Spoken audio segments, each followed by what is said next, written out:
We're joined now by the co-chair of the No Kings March and president of the American Federation of Teachers, Randi Weingarten. In full disclosure, my organization, National Action Network, was one of the many organizations involved with the No Kings Day protest yesterday.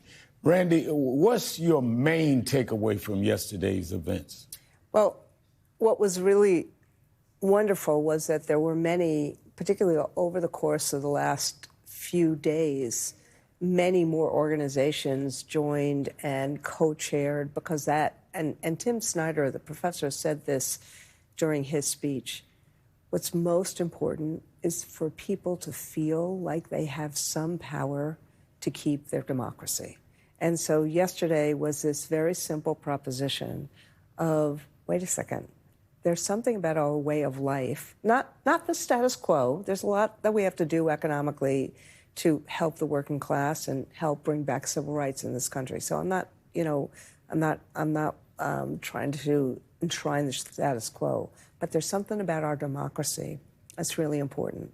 The speech, the right to speak, the right to vote, the right to change things. And so what you saw over the course of the last 2 or 3 weeks in particular, and in particular after Senator Padilla was handcuffed, the congressman was indicted, when Ras Baraka was arrested, you're seeing people say, no, this is not America. Mm-hmm. And I think that's why you saw, like 50501, one of the groups thought that there were even more. They thought there were about 7.5 million. Mm-hmm. We were taking a very conservative estimate and counting, and we thought there were over 5 million people, 5 million Americans that were saying yesterday, in the middle of the day, over the course of the day, no kings, we need a democracy. And this was over racial and religious lines, even political lines, some yes. Republicans. Do you think the mass protest and let me just say, this was also very racially mixed. Right. It was young and it was young and old. It was women and men.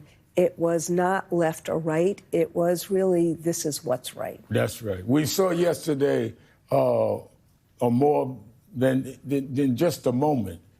Is it going to be a movement? Well, I hope so. And I hope so and look, you and I have gone through many moments that should have been movements. Right. But what I saw yesterday was different than hands off and different than some of our own protests.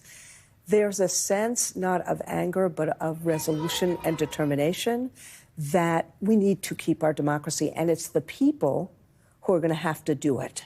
And so, but what we also have to do is it can't just be about what we had on November 3rd.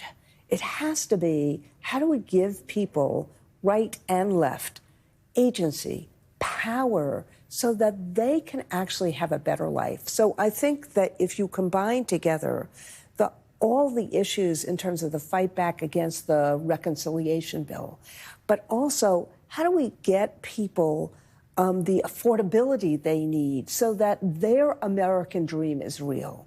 So it's both the stop the terror, as Mayor Bass said before, stop the acting like a king, and how do we help regular folk have power in this country and have an economic and have a better life in this country? That's what it's all about, a better life for everyone. Exactly.